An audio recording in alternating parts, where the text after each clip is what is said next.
Hello, everyone, and we are back with another interview today. We have our special guest, Laurie Herbers, who's here to talk to us all about helping your child step into amazing. This is a big topic we hear here at EAG Innovation, and we're so happy to have you, Laurie. So if you'd like to take a moment to introduce yourself, let folks know how you came into finding these strategies and techniques into helping children in this way. Okay. Hi, everyone. I'm Laurie. I'm an empowerment coach now. My background's in education, so I spent many years teaching. And for a while there, I taught kids that were actually locked up. They got in so much trouble, I had to go to their building to teach them. So doing that, and I was a single parent, so I had a lot on my plate. I had to learn things real quick and do it. You know, usually one failure, try to fix it right away because I didn't have time, honestly, to be honest. But yeah, just a lot of paying attention with what was working and what didn't work and how kids reacted.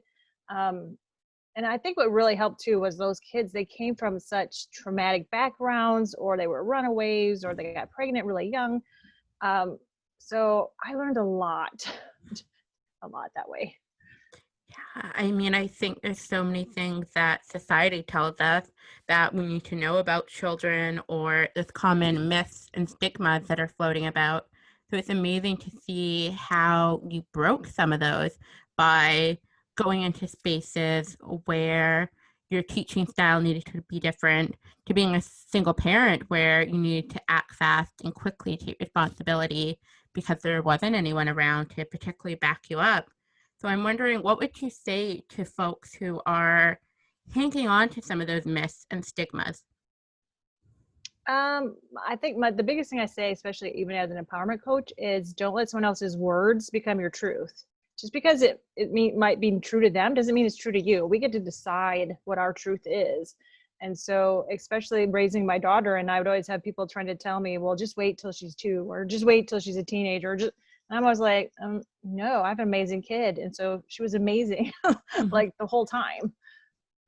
And how do you let her know that she's amazing, that she is not like everyone else, that her ideas and her voice matters?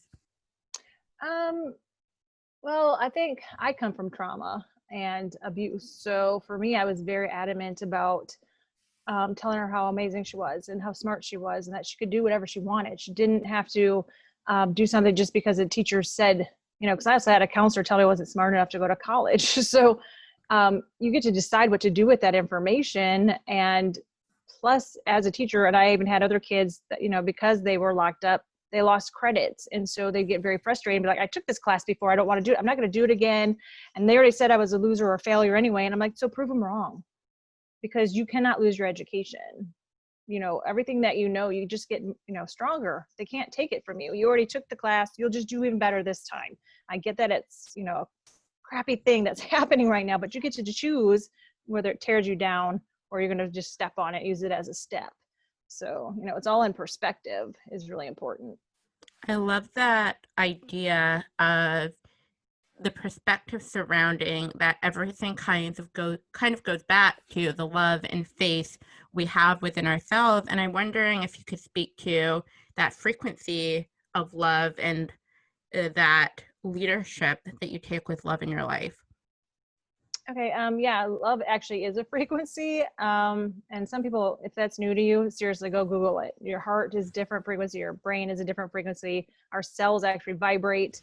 We are basically a frequency, and love itself is almost like if you're doing a radio dial, you can tune into it, but you have to get used to it. So being able to step into that place, it's where there's no judgment, there's no condemnation. It is just compassion and understanding and grace and honesty and and integrity. It's all there. And it's, I don't know, I don't want to dive in too far because I could go on forever, but it's this amazing place. And so if you can find that place and do everything from that, everything is so much different. It wouldn't matter what anyone ever said to you. It would never tear you down because you're in this bubble of amazingness.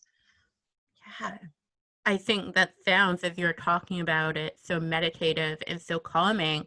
And I'm thinking about children in particular. How can we pass that energy onto them? how can we give them some of that support and love and let them lead their lives with that frequency? Um, well, one thing I know about kids is they do what we do, not what we say. So we can tell them, yeah, you need to, get in this love frequency, and they're just gonna be like, nah, don't tell me what to do. But if we're doing it and we're incorporating it into our day without even telling them they need to do it, they're gonna start to ping into it. Plus, that's a higher frequency level, and it's gonna shift all the other frequencies. If you're really like, if you're really in it, you're gonna move everybody else in it. But I also want to go even a step further than that. So if you have really young kids, if you really watch the like toddlers and stuff, they're already in that love frequency. They come from that Really are. frequency. So it's a matter, and it's discouraging to me when I'm like in a grocery store and you see like a kid being pushed in a cart and they're singing and the parents like, shh, shh, shh. I always tell them, no, let them sing. Let them Yeah. be who they are. Let them be their authentic self. Don't take that from them. As parents, we tend to get so anxious about what we think everybody else is thinking. No, let your child be their authentic, loving self. And I hate to say it, but it's us parents that take it from them without even realizing we're doing it. We do it. What would you say to a parent who's hearing that and is thinking, that's me, I'm the parent who shushes my child if they're singing in public or if they're skipping or talking to strangers even? I definitely see that one a Yeah. lot. Is I'll be in the store and a kid will come up to me and the parent, especially now, will be like, oh no, don't bother the nice lady. And I think, we need to encourage kids to safely express themselves in that way. So what would you say if parents are listening to this and want to make that change? They want to put their beliefs into their child. Well, first of all, don't judge yourself. Don't be like, oh my God, I'm a horrible parent. I do that. Yeah, we do it. We learn, we know all we can do is the best that we have in those moments. There is no judgment. Just like me, like I said, I was not always the great parent. There was times I was horrible at it because I was going through my own abuse and trauma and my own issues. And without even meaning to, they transfer. We have an energetic connection to our children and our parents. And so it's just a matter of zero judgment, even for yourself. Because like I said, they're going to do what you do. So if you're judging yourself when you make a mistake, they're going to judge themselves when they make a mistake. That's where you got to start going, okay, it's okay. There's no crying over spilt milk. I used to hear that all the time, but there really isn't. We'll just clean it up. It's okay. I think I lost track of what the actual question was, but yeah, just start one step at a time. Like I always tell people, when I'm working with them, that even if you just take one step every day in a year, that's 365 steps. You're going to come 365 steps in a year, and you're going to look back and go, wow, I'm different. So it's just, one step at a time. Give yourself grace. Definitely. I think that's so important, and there is such a pressure to be perfect. It's as parents, as caregivers, as adults who are in a responsible role or are supposed to be role model, especially to children and youth. And I'm wondering, how do you have a discussion and a rapport with the child about some of these things? So as you're making changes, how do you let them in on it? Honesty. I That is one thing I can say I did right. I was always honest with my kid. Even if I had a crappy day and I yelled at her and I made that mistake, I didn't try to hide from it. I went back to her and I said, that was uncalled for. I shouldn't have done that. I'm really sorry. It's like, because we're also teaching them that it's okay to make a mistake, to come back and remorse, feel it and understand that they can come back and say, I made a mistake. And then we love them anyway. They need to understand that they can make a mistake and we'll love them anyway. That is huge, because they're going to carry that forth. Just like another thing that I can honestly say I didn't do very good, when she was younger, I didn't take care of myself. I was brought up being told that our kids always came first. They got everything first, and therefore I was last all the time. So guess what I taught her? That when she has kids, she's last. And it doesn't work that way. We have to fill ourselves up first in order to give them what they need. And so if we want our kids to grow up filling up their own needs and not expecting someone else to fill them up, we have to do that ourselves. Whatever you want your child to do, you have to do first. Because like I said, they're going to do what you do, not what you say. Definitely. I think something I reteach a lot of my clients is self-validation, because they're so used to hearing it from their parents or their partner, this kind and validating statements, that they've forgotten or never learned how to do it for themselves. And that sounds like you're teaching your child to be responsible for their own needs getting met their wants and providing themselves with beliefs beyond the beliefs that you're providing them too. And I'm wondering if you have any tips or words of wisdom in teaching your child to be responsible in that way.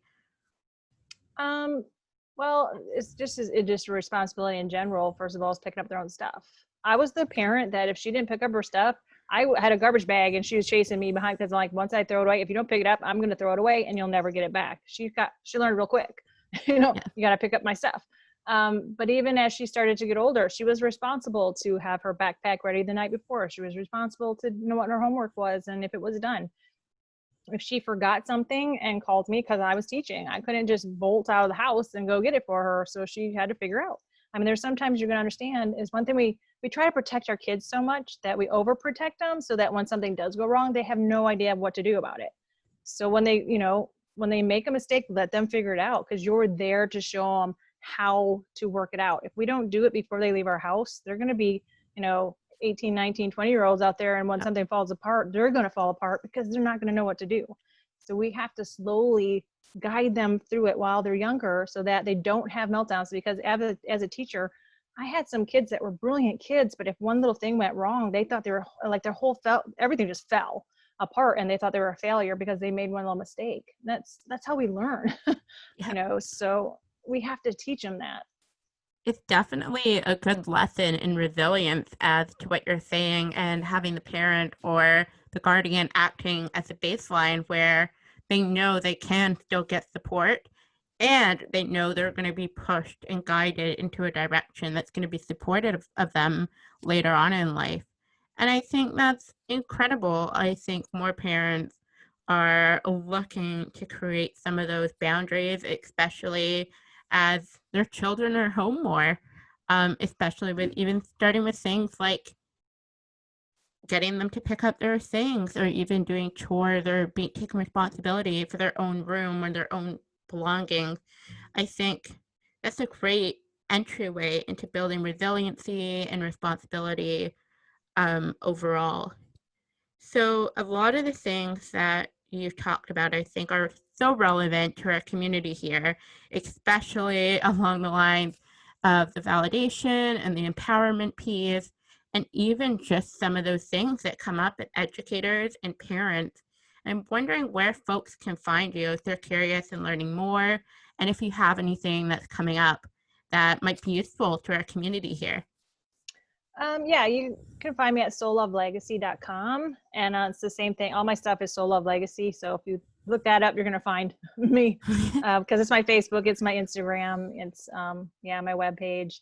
I'm trying to think. I don't think I have anything very specific up right now, but I am working on some courses. I just put a course out there it's called 30 Days to Falling in Love. Wait, turning loving yourself into a habit. It's a 30-day course on how to start, loving yourself and making it a habit because there's, like I said, as adults and we put everything else in front of us, we forget to care about ourselves. So, yeah. Exactly. I think just as you help your child build these healthy habits, it's so important as parents and caregivers and just really anyone out there in the world who's struggling right now and is in a responsibility to care and conform. This sounds like the perfect challenge for all of us to take on right now in these weird times. Yeah. It's so timely. So, Laurie, I want to thank you so much for coming on today. I think this is a great resource for folks who are looking to get a little bit more insight into resilience and responsibility and helping their children step into the most amazing and authentic versions of themselves. So, thank you again for doing this. We loved having you. Okay. Thank you so much for having me. You're welcome. All right, everyone, please stay tuned for our next interview. As always, videos are Saturdays and Tuesdays at 12 p.m. Eastern Standard Time. Don't forget to like and subscribe, and we'll see you soon. Bye.